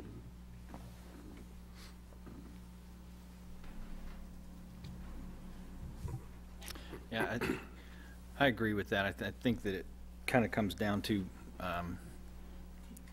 semantics to an extent. It's really, there's a way to do this, and it's complicated a little bit by the fact that we took and went ahead and retired those, or moved those funds toward bond and interest payments back when we did, and I think that was the right thing to do. We had the best use of the money as it's sitting there. But whatever we can do to get this plan rolling that we'd hoped would have been rolling, you know, pre-2011 and recession and all, is still something that I'd consider to be a priority of this group. And I know there's one project going, there's others that are going in that area, and we may or may not be referring to the same TIF when it comes to those as well. So I just think from an economic development standpoint, you know, to expedite things is something that we should do whenever possible anyway. And speaking to a couple of points made by speakers, simply because I think they were also things that I read in the paper from letters to the editor and that sort of thing. I mean, the comparison, and I've heard the comparisons between this and the Topeka project there, because there was at least one partner involved that was involved in both projects. Yeah, that project didn't go well. There's been a lot of challenges in that regard in Topeka. But keep in mind, it didn't go well for anybody. You know, this particular, I don't compare this project, or don't think there's any comparison between this project and the Topeka project.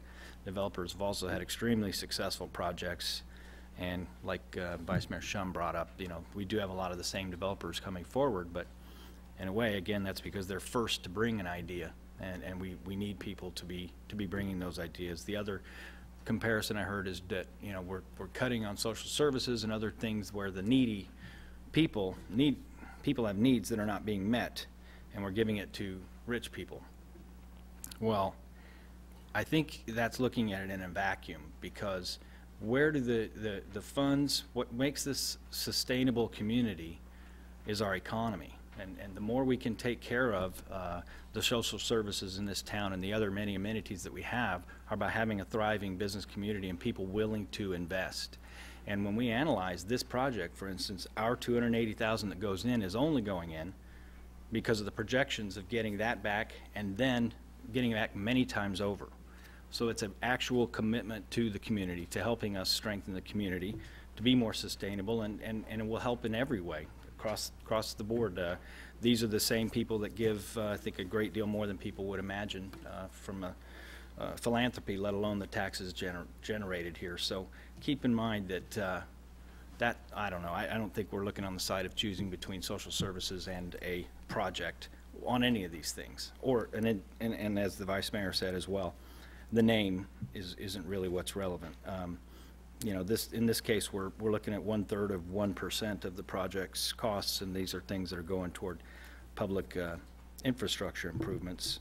So I think, you know, the but-for is something I understand as well. Could be a little complicated. I think it's more so, for me, that's more important when it comes to things, other types of incentives, when it comes to the public improvement side of things. You know, I think we want to encourage that those things happen and partner in many ways to help make those things happen, because it's not necessarily always a question of whether this developer can afford it. It's do they really have to do it? If these public improvements won't always happen if we're not willing to partner on them. So to improve the project itself. At any rate, I would be for moving forward to make this happen. Appreciate all the comments we've had here, and I too agree. When I hear a lot of these, get a lot of these letters to the editor, so-and-so can afford it, why are you paying something to this? This is a commercial venture. This is a business. Business is supposed to make money. And, you know, it's not something that's done, you know, for fun. And, yeah, it's something that was analyzed and looked at, and we have formulas that exist in the city. We have policies that set out that and precedents that certain sorts of expenditures are often you know, have a reimbursement potential from the city, and that's what developers come forward and said, hey, we want this. We've structured it in a way that protects the cities. This isn't like those projects, the potential failures, and there's a lot more. You name any number of other major municipal failures that have happened. We're talking about in this particular case, we're talking about $28,000 a year contingent on them paying their property taxes. The risk to the city of Lawrence and to the, is non-existent. It just is not there. This isn't the same thing. When we compare, we start pointing fingers at individuals. I think that's unfair. I think that's, I think it's extremely, ridiculous in the way that you better then turn back and look at, what everything good that other that person or that development group or whatever has done. It's ridiculous. We do projects on a project basis, not on an individual basis, as Vice Mayor says. I do not like the procedure that that we receive or an incentive request after the construction's been started. I made my opinions on that known already. I had a couple of spirited discussions with the developer about that. There was some misunderstanding that went on that had occurred, and that's why it came to us later than the building.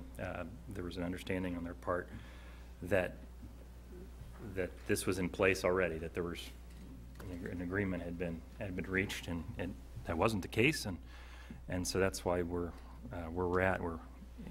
This came to PERC 6 months ago, a little over 6 months ago now. So and the request had been made before that, and so now we're sitting and looking at a completely finished product now. And again, I'd prefer to see a picture hanging on the wall than a finished product, and I think that we'll see that in the future go in that order. As far as this, we've talked a lot about the parking garage, and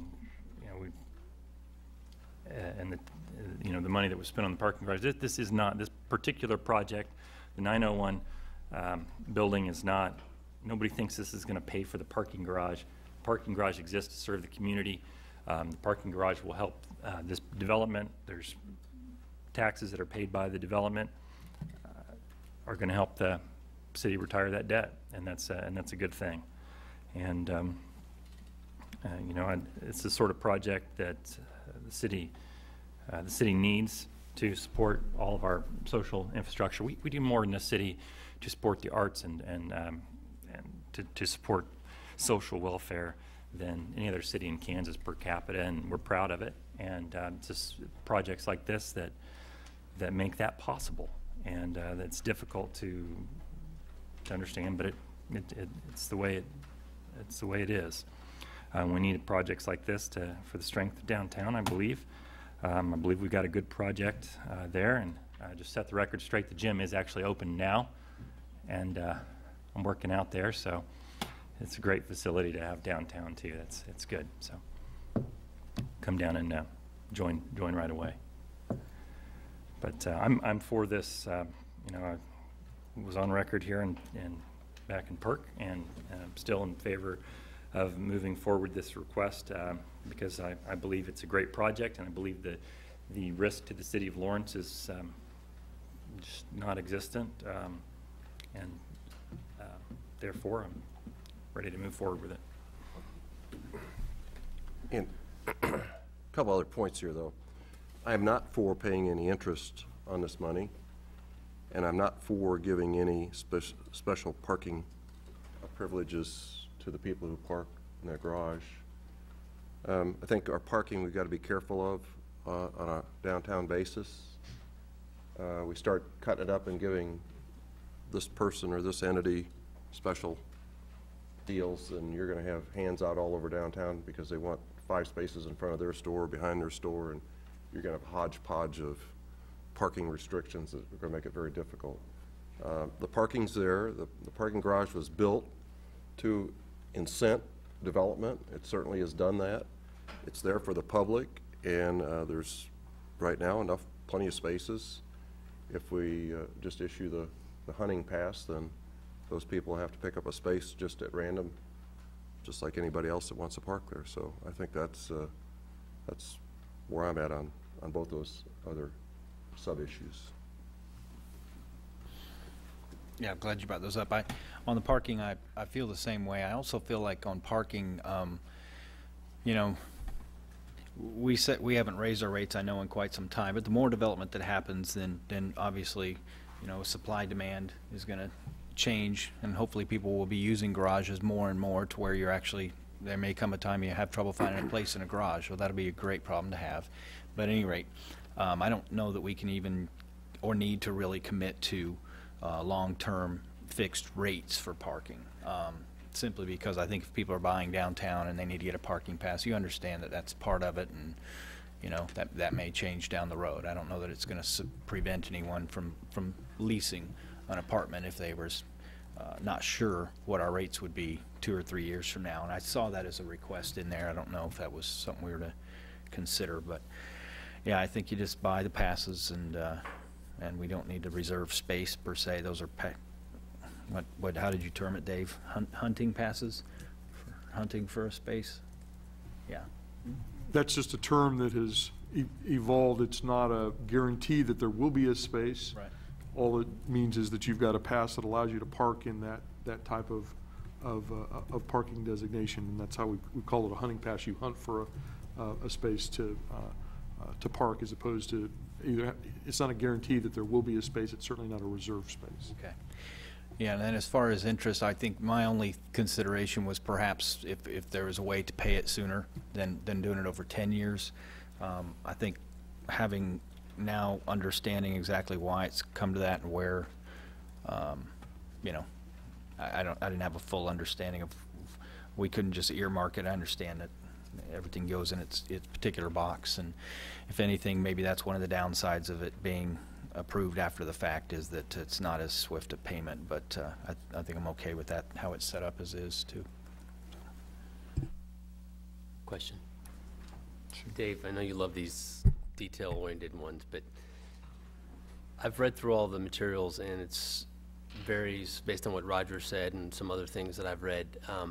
Can you tell me what the net tax benefit to the city of Lawrence, our share of the proceeds, would be over this 10-year period before any incentive that might be given to the developer? Well, let's see if we can go. If you look at, I don't know that I disagree with what has been set out in either the incentive request or Roger's analysis. If you look at the last paragraph says the city can expect to receive about $255,000 over the next 10 years. Is that what you're saying? Can you say that again? In net present value, the city can expect to receive about $255,000 over the next 10 years as a result of this project, after rebates are included. That's in Roger's memo. The last paragraph.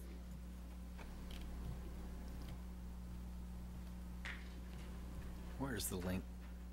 It's right above consideration of current debt. It's right there. Thanks. It's in the memo.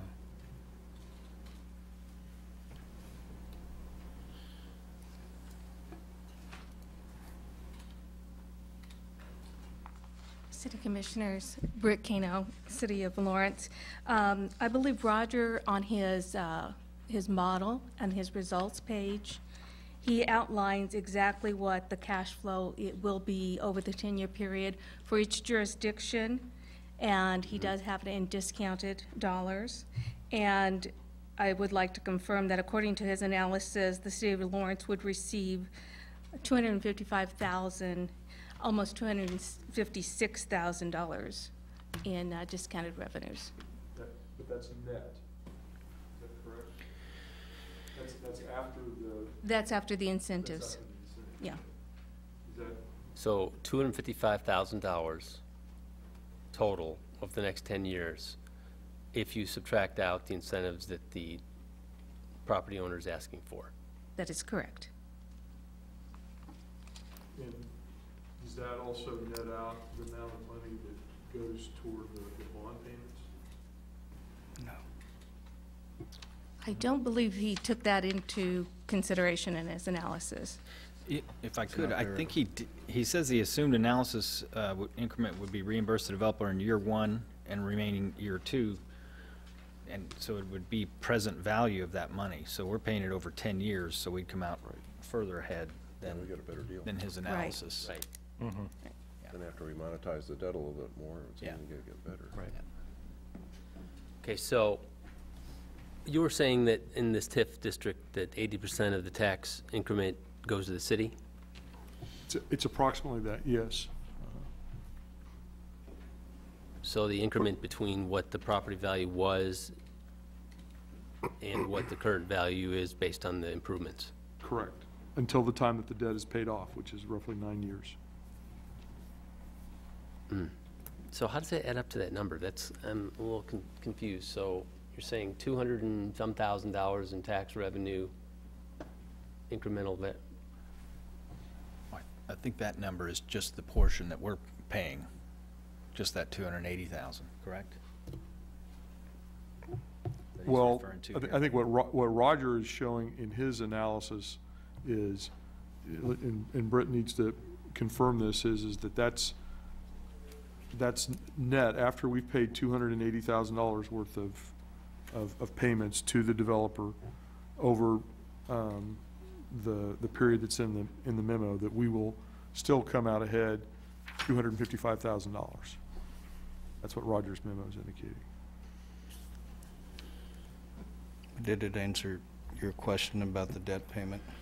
Well, I guess I'm just wondering where all the money's going. Because if there's this increment value and we get 80% of it, it seems low. But maybe I'm missing out on the formula, because I went through this and I still couldn't quite see how we arrived at those figures. And, you know, not to dig in here, but this is part of the decision-making process, is what the net benefit is to the city and what this is costing us. Bill had given some estimates, Mayor, during his presentation of the taxes they thought would come in. I mean, so the total number is far different than this one. You're right. I don't see a final net. 2 million. Yeah, it was. I wrote it. Yeah, that's what I'm confused about. Is This the is number. 2 million. Yeah. Right. If we're at 80% of 2 million. Commissioner, this is the cost-benefit analysis. So Roger's adding up the costs to the public. Right, of all the additional Cost-benefit impact. It's if you Right. have 55 residents downtown, Right. how much are they consuming in city, county, school district services as well? It's not a, It's not that income, just not gross, it's it's net. not just an income, I mean, it's looking at the cost and the benefits of all of that. And If those 55, those new residents could live anywhere in downtown already, they could already have that impact on our public And services. ro- Retail could be in somewhere else. I mean, that And- model is strictly based on a but-for analysis where you're talking about incentivizing a potential project and the cost associated with that. I just want to make sure I understand we're talking about $2 million, and all of a sudden we're netting out $255,000 minus the incentives, and I just didn't quite see how those numbers added up. But if you're adding these intangible values of the impact on the cost of the city, I completely understand that. For the past several minutes, we've been talking just pure costs, and then here Roger's memo was the cost-benefit analysis, Right. where he includes the costs of having those people there and the fact that each individual is attributed a certain dollar amount for city, county, school district services, those types of things. So I think that's the distinction. Okay, so bear with me, everyone here. I'm just trying to understand. We've had a lot of comments about subsidizing development and not giving incentives to developers. Dave, I just want to make sure I understand a few things. The question of whether or not this is or is not in a TIF district is not a question. In other words, if we do not hand over any benefit to the developer, the city still enjoys this value of being in a TIF district. So That's really correct. what we have is we have a benefit that we created, and the city gets an unnatural benefit from this TIF district, which is 80% of the tax increment difference. Is that correct? we get the statutorily required benefit. That is Whatever correct. benefit. So we've created this benefit district. We did. With the intent of incentivizing development We did. and to pay for public improvements other than the parking garage itself. That is correct. So we're not questioning whether or not there's a TIF involved here. The question is whether or not we want to convey the benefit of this TIF to the developer subsequent to the construction or the creation of this improvement. I believe that is accurate. We have a TIF district. What we do not have is a redevelopment agreement with this developer. Sure, but we as a city, I mean, there's a TIF district there, and we're planning on reaping 80% of the net. That's correct. Or whatever that statutorily, so really, there isn't even a question of whether there's a TIF, because we as a city are planning on enjoying the benefits of the creation of this structure. That is correct. In an abnormal fashion relative to other improvements in the community. That is Meaning, correct. This is a, you know, in Right. essence, a way to create more When evidence. your house and my house appreciates in value, the city doesn't get 80% of that. It's Right. determined by the mill levy of the different jurisdictions. That is correct. So for me, that's kind of where I'm kind of get boiled down to, is it disingenuous for us to sit here and question whether or not there's a TIF in place? But I'm not questioning, there is a TIF district in Okay, place. okay, What we so- don't have is a redevelopment agreement with this developer. Okay. The redevelopment agreement that we had has expired because the developer didn't perform. Sure, and I get that. But is it implicit? Is there any kind of case or any history of anything like this happening in the past? And I couldn't find anything isn't. myself where we have any kind of implicit agreement with future landowners or the current landowner, if they pay that fine, whether they're going to enjoy the benefit of that TIF that they own land in. There's none of that. There's none of that history. We haven't done enough of these types of. Not us, but of I mean other projects. communities in Kansas. I don't know of any. Okay, I couldn't Commissioner. find anything. There might be. If this project would have come in 3 years after the development agreement was signed, this would have been a consent agenda item to pay the claim and move on. There's no question about that. Yeah. But what happened in this case, while we still have the TIF district, we had a redevelopment agreement that went null and void because they didn't perform. And what we had was a successor entitled to the property come in and say, I know that this is in a TIF district, and we talked a little bit about the timing of when to ask for that, and we've had discussions with the developer as well about that. But they've come in and said, aren't we entitled to reimbursable expenses? And we'd already, I didn't have that money. I mean, we'd set that, the city didn't have that money. Right. We had put that money in the bond and interest fund because nobody had performed. And their statement was, well, we've got a gap in our financing, and we're making these expenditures, and I agree that it's appropriate. Staff is recommending it, and I understand. the applicant is. I'm trying to make sure there's a lot of things that are said, and there's a lot of things that are implied, and there's bad timing, perhaps, or maybe there was just this Unfortunate implicit- timing. Or there's this presumption, bad or good, that because we are buying a piece of property that arguably will enjoy, or the city will enjoy this incremental value of the property, that we didn't forego that benefit. We're going to receive the benefit. So I think it's only, to me, it's logical to assume that as a developer or as a landowner, I would think that I would enjoy it if the city's planning on extending that value. I understand there's a development agreement in place that expired, but there was also a penalty paid for that. That's true. For that lack of compliance.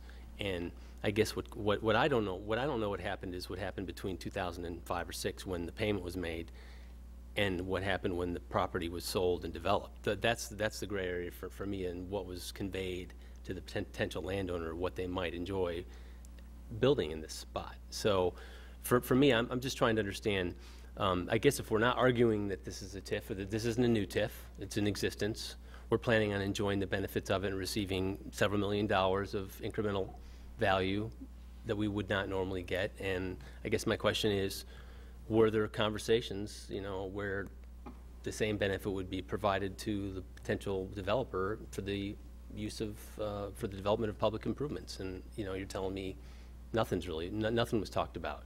Nothing until you see the letter from Bill, you know, essentially as the project was under construction, or beginning construction, saying, we need to look at that. I think that's the right timing on that. Okay. Thank you. Good comment, except we still took the borrowed money and paid it back, you know, paid the bonds back with that money, so. We did. It's okay.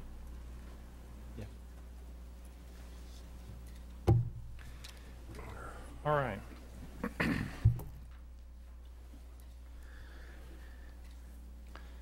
Ready for motion? Yeah, I think so. Collecting myself here. I think we've gone through everything that we needed to here. Okay. Mayor, I'd move that we authorize the city manager to execute an incentive agreement. I guess on item number 3 here, related to 901 New Hampshire development project. Is that sufficient? Motion made by Commissioner Carter, seconded by Vice Mayor Shum. All in favor? Aye. Aye. Opposed? Nay. Motion passes 4-1. Commissioner Amix in dissension. Very good. Do you need to do anything relative to the parking request? What you want to act on? No. Public comment of a general nature? Excuse me. Nope. Very good. We'll move on to future agenda items. Dave? Commissioners, after the first of the year, we're getting back into building your agendas.